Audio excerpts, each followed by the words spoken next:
dem rëdd yi. moom mooy wuti ji marché yi. def leen si ngeen ñëw. di ñëw dóor yi xam nga. des fois ñu tamit ku nekk day. dem ci génn ñëwaat. bien sûr waaw. man avant aussi dama doon jaay téléphone. live immigré dëgg. si bu ma paree jaay kër ma doon jaay téléphone. ah c'est bien. commencé jaay téléphone. xam business bi. après bàyyi ko fa dem nekkaat ci yeneen. ndeysaan fa ko doon jaayee. Barbès. Barbès. on se voit pas les YouTube.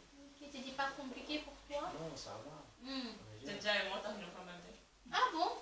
ndeysaan. kii jaay moo Kan tax Sénégal may dem bu wër mayu. ma dana teg moom. man kay ma jaay la mayu kay ma jaay drapeau yi. ndeysaan boobu ba léegi ngeen garder connexion et tout. mooy représenté ma ñu. mais c'est intéressant c'est intéressant ngeen nekk ba tey donc yéen si je comprends bien kenn ku ci nekk ñu suivre formation. ñun ñëpp dañuy liggéey. da ngeen di liggéey en même temps da ngeen di dem en école. alternance quoi, une semaine école, une semaine entreprise. Ok et c'est pas très compliqué. Non, ça va, alhamdoulilah. Ça se passe. Ouais. Mieux qu'avant. Ah Franchement, beaucoup mieux qu'avant. Et du coup yéen comment ça se fait par nan ngeen dundee pandémie bi ci biir dëkk. Aïe aïe aïe. Parce que je sais que y avait pas mal de secteurs yoo xam ne dañu tëjoon. dañu tëjoon et puis ci alternance mooy d'une part on se sait ñenn ñi liggéey yaa ngi liggéey de l'autre côté yaa ngi jàng mais est-ce que seen côté yéen kii jot a tëj entreprise yi jot a tëj touché wu leen yéen. Moi, Comment vous l'avez c'était archi galère. On va te dire. Parce que moi, on a fait qu'on est mal. Parce que c'est que le bon fini, il y a un quoi. Après, maintenant, tout le monde l'a fait. Mais on a forcé de guérir. On a des amants de bari. Parce que on a forcé pour guérir. Mais après, contrôle, il y a des difficultés vite fait. Après, on oublie. Après beneen saa da ngay xam ne yow mooy loolu quoi. da nga def la war rek. mooy loolu li des après yàlla la yaa ma gën a xam. mais après franchement c'était galère. c'était galère de ouf. doomu baale moom mënul toog. ñu ne doomu baale rek ñun mooy loolu amuñu ay nelaw yaa ma gën a xam. moo tax daal pare laa leen di woowee. Ah bon. boo fi ñëwee da ngay soog quoi. waaye da ngay ay soog. jeunes lay nga sonn boo toogee ñun nee naa ñun xamal kenn si dara. xaar ñu kenn si dara. fii boo fi nekkee yow yaay amal sa motivation bopp. Exactement sinon ça boo va leen pas. toog xaar kenn. parce que yàlla ñëpp dëkk pour toog pour xaar. mais doomu aadama sax gor pire moomul loolu. doo toog di xaar. da ngay toog boo amul sax loo def da nga ko war a mën a créer. jot moo baax. jot baaxul exactement doomu aadama man sama xalaat bu gàtt waroo mën a am jot parce que du moment am nga jot di nga dugg ci loo wartu dugg di nga wax loo warta def. même booy am jot sax ba génn sa réew bi nga juddoo di nga xam dem ci réew mu jàmm war nga mën a ñàkk jot xam nga la moo tax. sa waa réew boo xasee ba génn rek tekki nga ñoom jàpp nañ. man non du ma sax ñoom kese mais ba ci man loolu laa jàpp man. parce que dëgg bi ku fi dugg rek dañuy foog ni pare nga quoi tekki ba ci man loolu laa tegoon samay morom yi ñëpp xam ngeen loolu. am dañuy nekk Sénégal dañuy jàpp ne ku dugg Europe rek lépp sa lépp baax na quoi.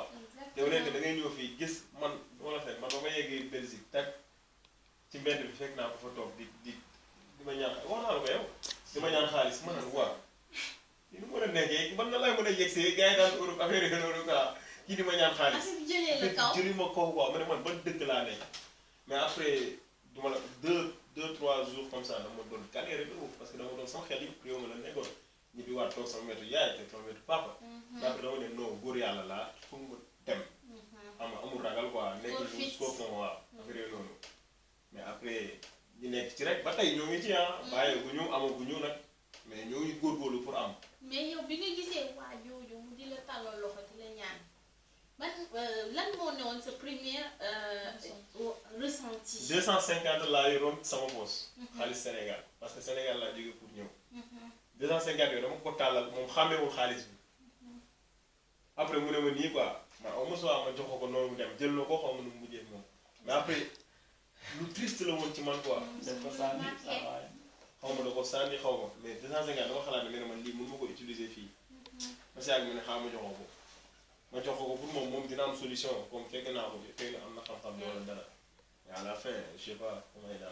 mais yow à travers sa parcours ban ressenti nga am ci dëkk bi ban lan mooy exact au fait lan mooy tey bu ñu la ñëwoon nga wax ñu quelques mots ci France lan nga am loolu mën a wax. li ma wax daal mooy ku ci bëgg a bon dëgg da ngay bon te benn ku bëgg a ñëw ci Europe bon da ngay bon mais soo bëggee baax da ngay baax. c'est-à-dire. ça veut dire boo ñëwee xam li la indi xam li la yëkkati. doo dox ci lu bon. bañ ñëpp xamal la. xam nga di sàkketu. parce que ku ñëpp xam foo jëm doo yegg. doo gaaw a yegg bien sûr. xam nga moo tax da ngay nekk ci li nga nekk rek li des ñu bàyyi ko si loxo yu borom bi. kese jom rek. kese amul metti na nag loolu metti la. am na déception ci dëkk bi am na déception am na lu neex mais am na lu naqari nag bu baax a baax. mais man dama bëgg nga ñëw ci lu naqari. ci lu naqari parce que lu neex moom dañuy ñaan yàlla mu mujj. waaw mais xam nañ ne du wéy. waaw man du ma ne côté neex bi intéressé wu ma mais naqari bi life immigré bi man sujet boobu laa bëgg ñu dugg. c'est grave parce que xalaatal nga ñëw déjà ci dëkk boo xam ne 900 nga loolu rek galère la dëkk boo xam ne xamoo fa dara yow xam nga loolu rek galère nga fa. mais yow bi ngay ñëw yow loolu xamoo ko woon yow ci sa nettement que wala da nga amoon beneen vision ci dëkk bi. man ba ma déjà man xamuma Europe. yaa ngi comprendre man ba ñu waxee mooy Europe jàpp dama man sama moyen dama ne ku dugg Europe tekki nga man loolu laa doon doxalee Sénégal. donc yow tam paare tekki nga. non man Europe daanaka ñun Africa yëpp loolu lañ teg Europe. maanaam boo accès rek. maanaam tekki nga. Sala tu confirmes. Si, bien sûr. Mais sinon, man dem Europe mosul woon nekk sama rêve. Ah bon? Non. Lan moo newoon sa rêve Sala. Toog Sénégal investir foofu. Sinon ñëw France bi non. Ok. Tu regrettes d'être venu? Non. Tu regrettes pas? Mais man je pense que c'est pas trop tard Sala. T'es jeune. Suba yàlla mën na tijji bu ñu xewal yi yëpp pourquoi pas ñu doit dem réaliser yi wala gisoo loolu. Ah, elle est sur le sommet. Ah yàlla baax na. Tu es sur le sommet, tu bosses. Je pense. Wala si la Tout est possible dans la vie. yàlla mën na tijji bu Non ñu non mais bien sûr, man, en fait, je compte pas rester ici en France parce que c'est pas une vie ici pour moi. C'est pas une vie. Du coup, je m'appelle le c'est un projet. Demain, de m'investir là-bas, c'est obligé. Inch'Allah. Et tu comptes investir sur quoi? Quel domaine? Bon domaine? Bah, soit, vu que j'ai une expérience avec l'hôtel, tout ça, Ouais. maintenant, je vais créer mon hôtel pour moi. Et hôtel 3 étoiles, 4 étoiles, 5 étoiles et tout. Machallah. Investir dans une affaire. Comme ça, de sorte que je suis fils de l'Europe en fait. Parce que Dans les tout le temps, laisser je me aller dis, retour. ouais, tu vois, vite Ouais. fait. ñëw seet si ñu delluwaat. Exactement. man su ma ñëwee Sénégal. bu ma fay hôtel. Non, doo fay. ah dama dal sama kër. hôtel laay dal rek. hôtel chez Sala. ñoom ñëpp bah oui. su boobaa sax hôtel baa la. on sait jamais.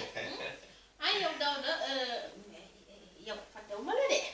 maa ngi fi man nee naa tey loo baax tey moom a ngeer ko tey loo may gar maa la ko wax.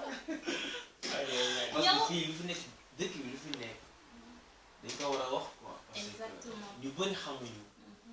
parce que émigré dafa metti.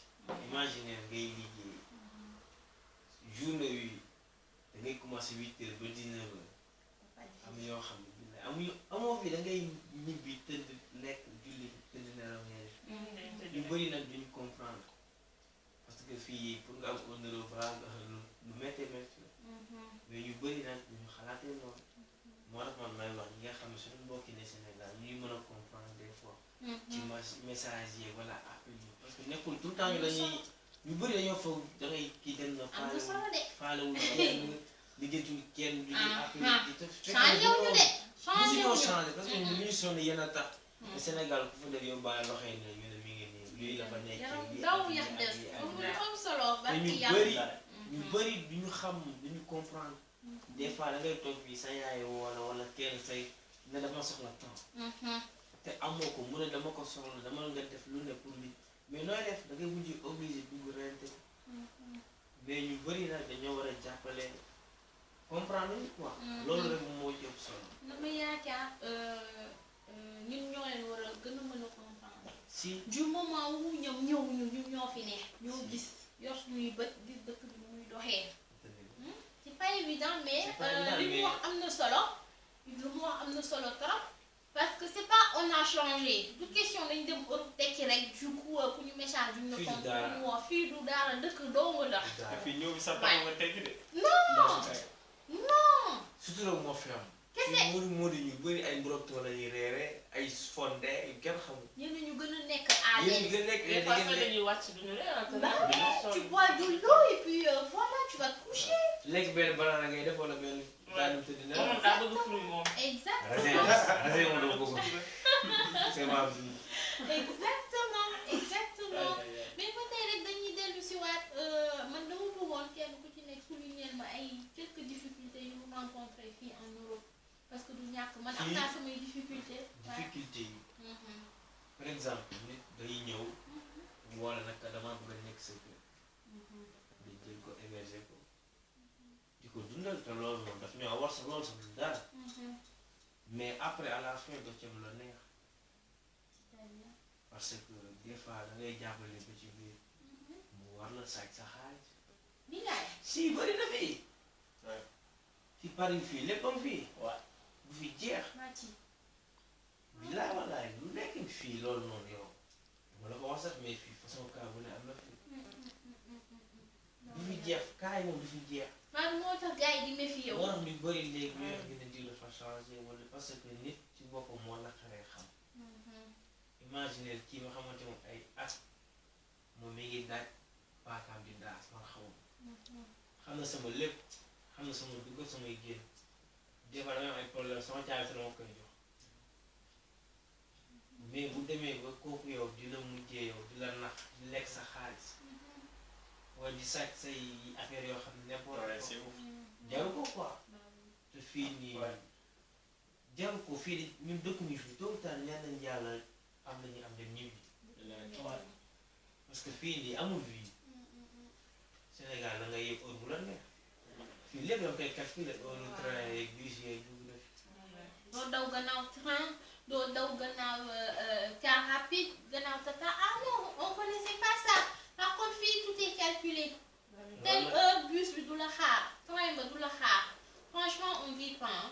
yow tu C'est pas partages une vie. oui exactement ça là waaw Daouda tu partages la vie bah ouais xam nga rek Europe bi fii kay moom lu ne am na fi nan moo la gën a marqué bi nga ñëwee Europe man ah moo en tout cas kay ci lu moom neex j'étais moom lu neex non waaw en tout cas xam nga rek sap képp même bu fekkente ne doomu ministre boo ñëwee Europe à première Ñu ko des sentir. choses bah une grande surprise maanaam d'abord mouvement Europe melut ak mouvement Afrique fii nii xaw ma lan la mais fii temps bi d'abord dafa gaaw nit ñi fii nii du ñu taxaw kenn amul jot imaginer da ngay commencer di liggéey da nga war a yeewu ay 3 heures du matin pour dem liggéey boo wàccee yenn saa yi doo taal sax ay lire message maanaam dimanche ci dimanche bi sax laa mën a wax ngay profité pour lire ay yeneen message en même temps yaa ngi toggaale yaa ngi def benn cuisine bi nga xamante ni pour semaine bi yëpp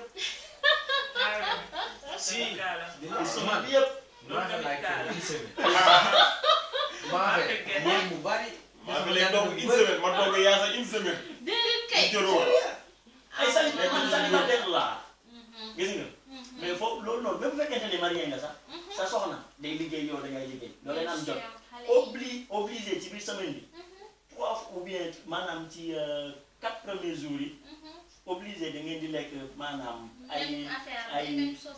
même sauce lu nekk ci biir frigo rek maanaam da ngay ñëw nga tijji frigo bi nga jël nga tàngal ci biir micro-ondes bi nga ñëw nga lekk gis nga te maa ngi souligner nag tamit nag benn cas bi nga xamante ne maanaam Europe nu ñu nekk ci ginnaaw ñu gisee woon Europe maanaam Europe nu mu meloon ak Europe bii nii boobu parce que Europe daaw gis nga ay ay Europe yi nga xamante ne gars yi dañ doon ñëw rek liggéey bu ñu gis rek maanaam bu affaire fooxal mais liggéey bu ñu gis rek jëngu ko di liggéey mais léegi maanaam nit ki léegi maanaam dañoo évoluer quoi ci benn côté boo ñëwee fii nii da ngay bëgg a def sa formation nga am sa formation bu baax mais ñu nekk ci ginnaaw bu ñu comprendre loolu noonu bu ñu la jàppalewul ñaan gis naa jeunes yu bëri dañoo commencé formation mais maanaam xam nga lu tax ñu bàyyi seen formation ñu bëggee bàyyi seen formation te fekk ay formation yu baax ah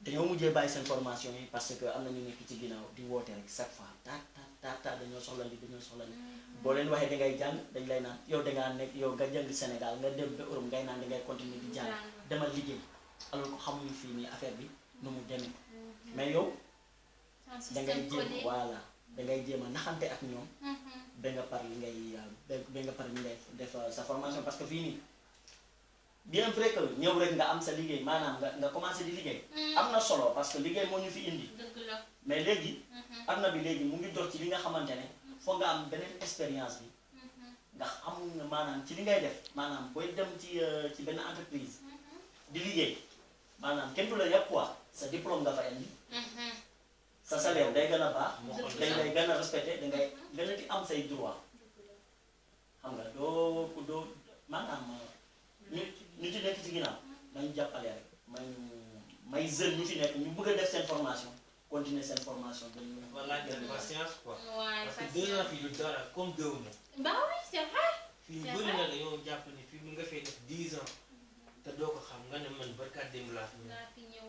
Tu n'en rends même pas compte. parce que fii vite fait la bokkul fii beneen monde la man loolu laa jàpp Dëgg la, dëgg parce que la. temps yi dafa gaaw vite fait Et puis des fois man damay yaakaar ne sax ñu ci ginnaaw dañuy yaakaar ne droit la buñ la woowee wax la benn affaire da nga ko war a mën a def. mais loolu moo ñu teree tekki Afrique mais d'abord C'est pas une attends obligation. je suis d'accord hein, mais souvent ñi nekk fii ñoom ñooy nax ñu nekk ci ginnaaw Merci. waaw loolu parce que ñu nekk fii nii maanaam duñu wax dëgg li am exactement li am fi duñu ko wax nii quoi mais nit ki bu loo ko woon rek loolu lay jàppal ci yow boo ko wanee ne yow yaa ngi baax am nga lépp après mais bu amee solo obligé ci yow la jëm mais waxuma lu loolu sax des fois ñu gis suñuy la famille bu ñu ñëwee dëkk bu comment ils se comportent. exactement voilà Comment ils se comportent di ñëw di mayee. ah di génnee di baatre pour oui pour non. Ouais. Donc yow mi nekk de l'autre côté tu te dis que mais man damay dem j'ai envie de faire comme lui j'ai envie de rentrer tabax nanani nanana ku saxat ma may la et cetera. En fait fekk boo ñibbisiwee bu ñëwee fii boo leen xoolee seen néeg ça fait pas. c'est ça moo tax lépp na naturel rek quoi wax dëgg moom bu jiitoo ci dara rek après maanaam doo ci jëlee regret quoi parce que xam nga ku nekk sa morom bi nekk Sénégal toog tey jii nii soo ko dee booy fii lépp a baax fii lépp a neex góorgóorlu nga ñëw boo ñëwee maa lay héberger exemple fekk yow li ngay wax nekkul ci yow bu ñëwee mu wàcc woo la fekk yow sa dañ nga la xool allo héberger. waaw fekk dañ la héberger loolu amul sens quoi boo ko ni nekk ci yow un jour viendra yow mën nga nekk mën nga héberger ay nit nga woo ko ne ko ça je suis c'est possible mën nga ñëw C'est vrai. mais boo ko ne waaye ñëwoon boo ñëwee li fay baax naa si affaire yi noonu après mu dugg xam nga mu lay woo koy coupé xam nga souvent c'est à faute ñu nekk fii quoi émigré yi mais quand même nit ki boo koy wax man dama jàpp ne xam nga lépp li ngay dund comme ça buy ñëw moom mu préparé Mu lépp préparé wu. xam ne lii moo fi mu jëm lii moo fa am lii moo fa neex ak lii moo fa naqari waaye loolu man loolu laa jàpp quoi mais nag après mooy loolu des moom fii moom bërëb bi moom yaa ma gën a xam yombul de. moom gëm sa bopp rek pas facile du tout gëm sa bopp nga xam li nga bëgg tu vois fii nag àdduna moom mënoo ñàkk nit di wax sa yow wala Ouais, ñu li exactement. prophète bi sax dañ doon wax ci moom. ok mais yaay xool yow li nga bëgg xool li nga xam ne moo lay avancé dëgg la. ñi di wax na bale ñuy wax parce waaw d'accord que fii toog di wax ak fii liggéey fii du ma résultat du benn dëgg la.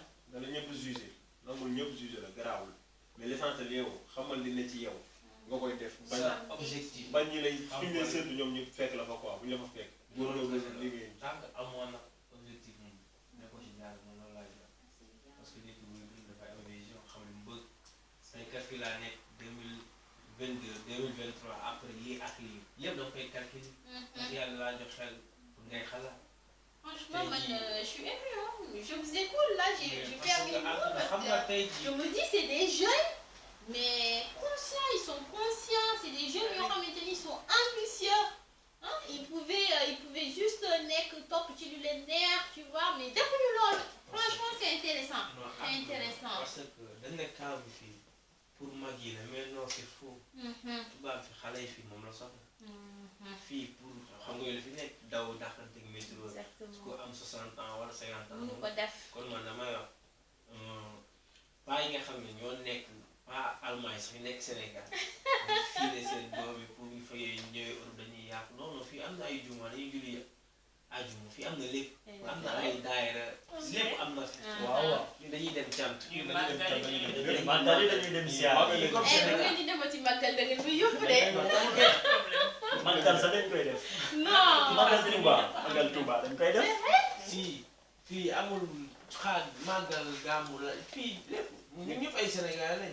lépp la dañoo foog ne fii ku fi ñëw sa doom day yàqu fii ñu fi bëgg a yàqu ñu ngi yàqu. mais jaamu yàlla dafa yomb fii si jaamu yàlla dafa yomb fii parce que après da ngay xam fii nii dèjà boo duggee da ngay tiit da nga naan waaye man dëkk jàmbur gi da ngay jaamu yàlla force foog naa man da ngay xalaat mën naa génn sax police ne la quartier la fii. xam nga Sénégal balaa police la contrôlé nga def dara mais fii da ngay dox police ne la monsieur pardon nga taxaw mu wér la ci miir bi xool bu dee da nga yor dara bu waxe yow boo yorul dara mu bàyyi la nga dem. Ça t'est déjà arrivé?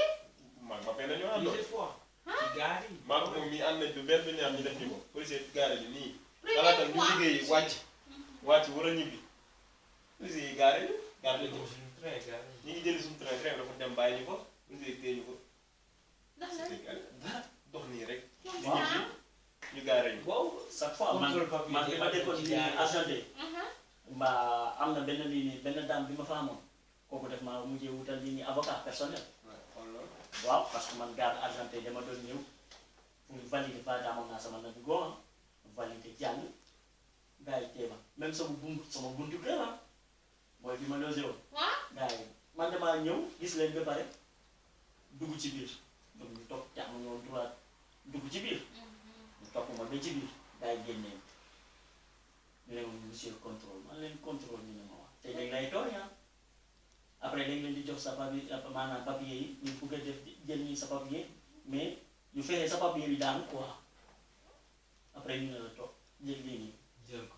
jël ko mais xam nga rek Sénégal yi dañoo muus papier bi day daanu rek ñu xooli feneen ñu changé sujet ñu waxtaan ak kan léegi bu ko daanee kooku noonu day foofu papier mais xam nga rek loolu noonu yëpp léegi dañuy jaar la tey mu ngi nii ku nekk am na sa formation am nga sa formation bi ngay def mu ngi sant yàlla baax a baax xam nga rek àdduna bi kay moom ku nekk am na lu ma bëgg nit boo bëggee dara pour man fexeel lépp pour nga am ko quoi man noonu lay dundee quoi te ñëpp fii nii tamit noonu la ñuy dundee boo bëggee dara def ko defal lépp pour nga am loolu da ngay reyante. mais à chaque fois patience parce que fii dafa baax. dëkku patience la.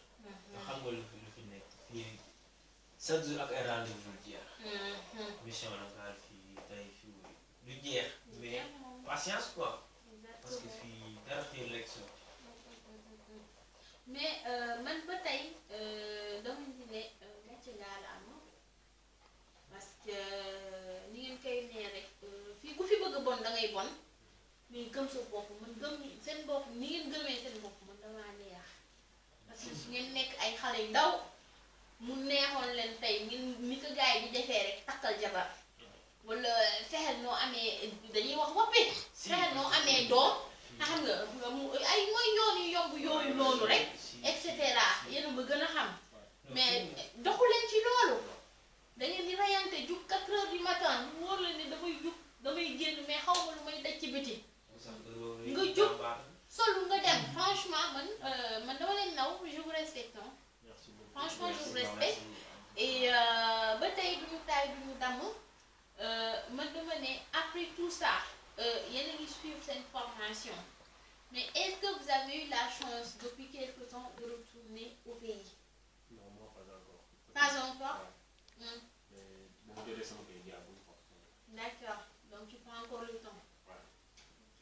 Mais yàkkamtal non mooy nangu nañ la de. dañuy def lu yàgg. man ñoo ma ko wax c'est vrai. ñoom nangu nañ le day temps. day Ñaar yow nag. non man kay moom man damaa programme woon foog ma pare sama formation Inch'Allah. incha allah 2023 fin 2023 incha allah On comme verra. ça ma dellu dëkk ba d'abord Inch'Allah dem ressourcer waa ñëwaat. waaw ñëwaat en force. waaw xam nga Non, non, maa ngi koy pare mais du yàgg. du yàgg dara. Non, incha allah. dem ñëwaat. dafi teew vite fait. Moussa damaa neex elle est trop bien. yow nag. Merci. ouais man moom ça va année bi incha allah si. Si Dieu le veut. waaw ba tey rek man franchement damay di remercier bu bëree bëri.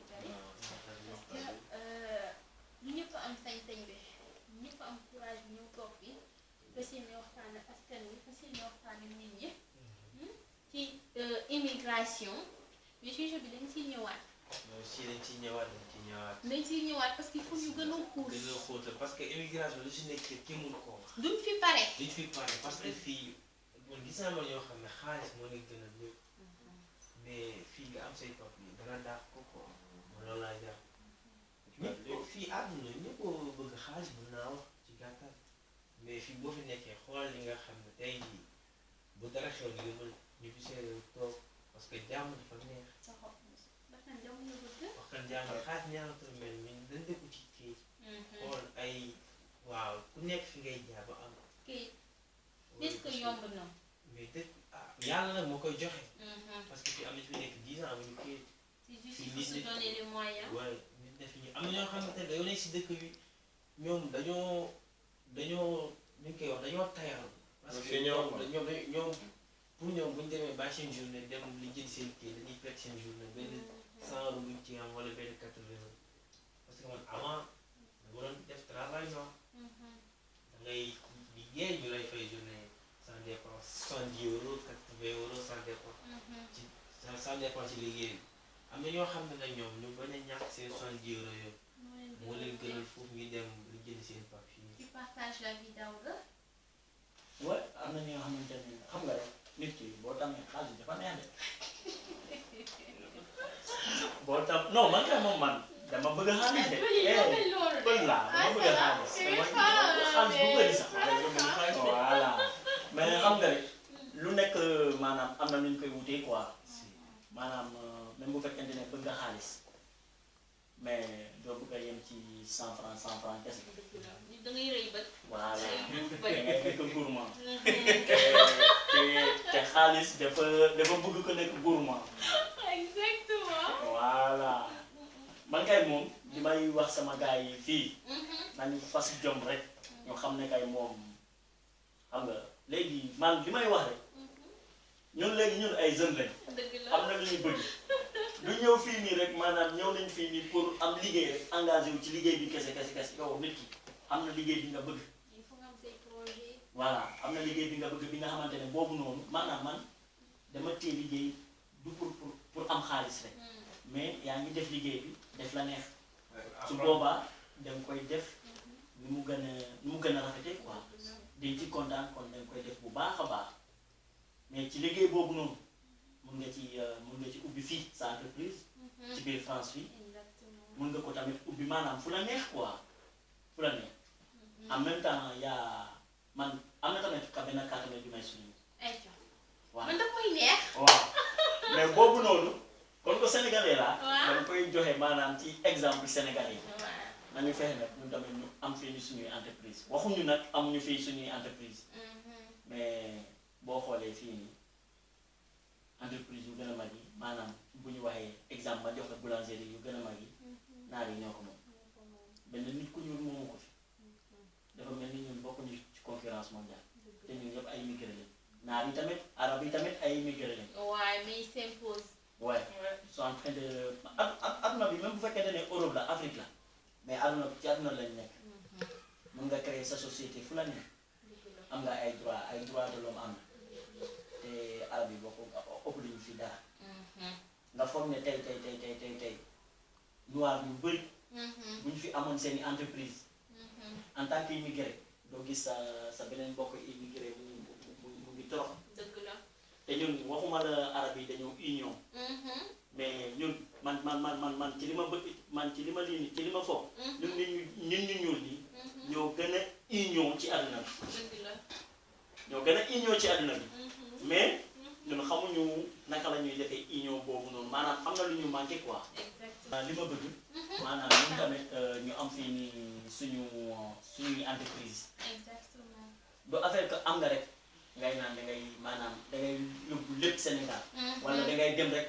tàkk lii ni aaw ñaareel foofu laay tabax foofu laay def sama lii nii non concurrence mondiale am na foofu ñu bokk ci ñun immigré yi bokk nañ ci àdduna bi lañ bokk mais il faut ñu gën a fësal suñu voilà bopp daal sénégalais yi waaw gis nga nag li ngay wax am na solo waaw man nag ci loolu noonu lay lancé quoi nañu fas jom ñun tamit ñu bokk ci maanaam ci ñu bokk ci concurrence surtout ci wàllu Europe fii Dieu est grand waaw peut-être ñun ñii dinañ ko def ma yaa ko sof non nouvelle génération bi waaw nouvelle génération bi c'est possible mën nañ ko c'est def possible te ñu ngi ciy ñëw waaw ñu dinañ ngi ciy gën a ñëw bu pousser baax ci a loolu baax noonu incha allah ñu on ngi va ciy y ñëw réfléchir incha allah. ensemble xool li nga xamante ni peut-être suñu maam yi peut-être suñu oncle yi defuñu ko defuñu ko ñun ñu ñëw ñu def ko taxawal ko moom fulla ak fayda ouais ah mu am ouais jom incha allah wala gëmu leen loolu man gëm naa loolu loolu laa yàgg a gëm man ngeen na tàkk man loolu laa yàgg a gëm exactement incha allah waaye mën nañ ko nag incha allah ci kàttanu incha yàlla allah sans plus tarder dañuy fermer donc kenn ku ci nekk dama lay bàyyi ah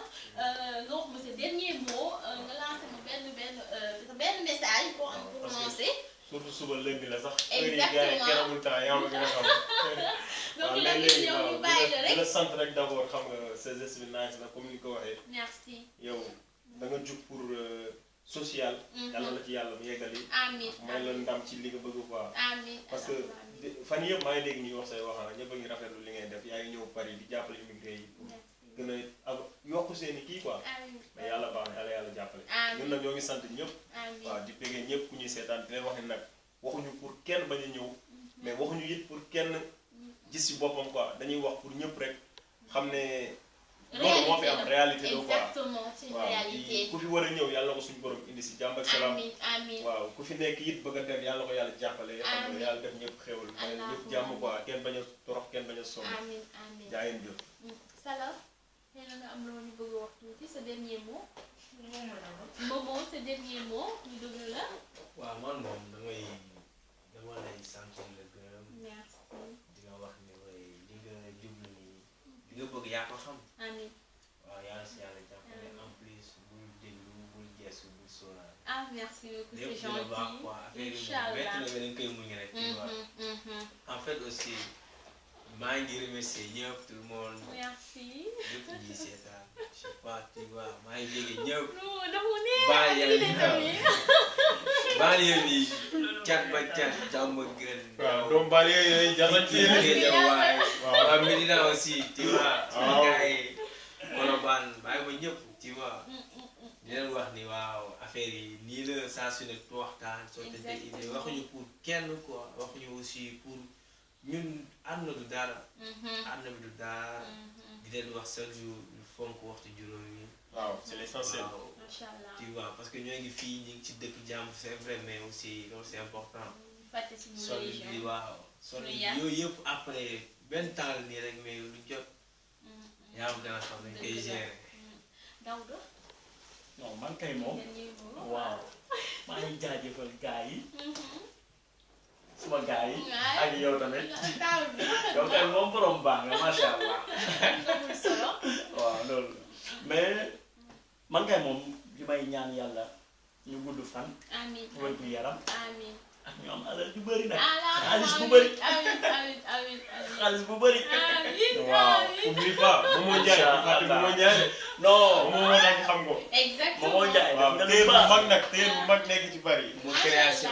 bientôt dinañu am suñu rendez-vous ak Momo ah Momo ngeen di dégg Momo création Momo fashion bientôt dina ñëw ci plateau bi ñu toog waxtaan jox ko ci mu daggal ñu ko ñëpp teg si bët. ci waaw kattanu ñoom yàlla Serigne ñoom ñëpp ci ànd lañ ñoom nekk. ñëpp ñoom Serigne Tidiane xam nga Abu waay tonton Mbaye Jibi ñëpp ci biir. bilaay bilaay Moussa. waaw mu ko bute dagan donc ba tey fii la ñuy tëjee tey pour tey fii la ñuy tëj tàkkatoo ak yéen mais danañu ñëwaat avec les frères parce que on a d'autres idées waaw benn parenthèse la rek du ma feeñal secret bi ah ne vous inquiétez pas mais danañ ñëwaat bientôt ci ay affaires yu bees tàkk yu leer yu neex d'accord parce que man samay frères c'est des jeunes damay jeune donc dañuy bokk nekk immigré ñun ñëpp nekk immigré donc ñu am suñuy idées yoo xamante ni bëgg nañ ko développer ci kanam et bientôt inchallah di ngeen ko découvrir di ngeen ko gis donc lii c'était benn waxtaan bu vite fait nii ah ku nekk mën a présenter wu wax xalaatam wax gis-gisam ci biir immigré yi mais dañuy ñëwaat pour yeneen ak yeneen parce que waxoon naa leen dañu war a waxtaan ci ñii di jël ndox mi pour ñëw waaw mais comme temps bi mayuñu ko mais ba tey yooyu noonu dañ koy denc pour beneen yoon donc kër gi suñu kër la du këru Maya kese de suñu kër la parce que kii di s'entraider man kese mu duma entraider sama bopp il faut mu nekk maa keneen ak keneen ainsi de suite waaw donc exactement donc bataille Maya vous dit à bientôt pour de nouvelles émissions. Et partagez, likez et surtout abonnez-vous. D'accord? Je vous love. Peace and love. Big up. Big up. À la prochaine.